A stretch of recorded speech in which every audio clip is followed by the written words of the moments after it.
भजन संहिता 19 सृष्टि में परमेश्वर की महिमा। आकाश परमेश्वर की महिमा का वर्णन कर रहा है और आकाश मंडल उसकी हस्तकला को प्रकट कर रहा है। दिन से दिन बातें करता है और रात को रात ज्ञान सिखाती है। ना तो कोई बोली है और ना कोई भाषा जहाँ उनका शब्द सुनाई नहीं देता है। उनका स्वर सारी पृथ्वी पर गूंज गया है और उनके वचन जगत की छोर तक पहुँच गए हैं। उनमें उसने सूर्य के लिए एक मंडप खड़ा किया है जो दूल्हे के समान अपने महल से निकलता है। वह शूरवीर के समान अपनी दौड़ दौड़ने में हर्षित होता है।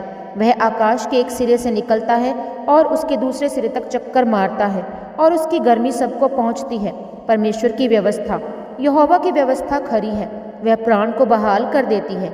यहोवा के नियम विश्वास योग्य हैं, साधारण लोगों को बुद्धिमान बना देते हैं। यहोवा के उपदेश सिद्ध हैं, हृदय को आनंदित कर देते हैं। यहोवा की आज्ञा निर्मल है, वे आंखों को ज्योति ले आती है।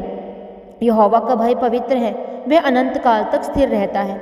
यहोवा के नियम सत्य और पूरी रीति से धर्ममय हैं। वे तो सोने से और बहुत कुंदन से भी बढ़कर मनोहर हैं। वे मधु से और टपकने वाले छत्ते से भी बढ़कर मधुर हैं। उन्हीं से तेरा दास चिताया जाता है। उनके पालन करने से बड़ा ही प्रतिफल मिलता है। अपनी भूल चूक को कौन समझ सकता है। मेरे गुप्त पापों से तू मुझे पवित्र कर, तो अपने दास की ढिठाई के पापों से भी बचाए रख। वे मुझ पर प्रभुता करने न पाएं, तब मैं सिद्ध हो जाऊंगा और बड़े अपराधों से बचा रहूंगा। मेरे मुंह के वचन और मेरे हृदय का ध्यान तेरे सम्मुख ग्रहण योग्य हो।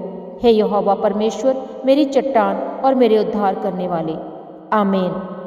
God bless you all.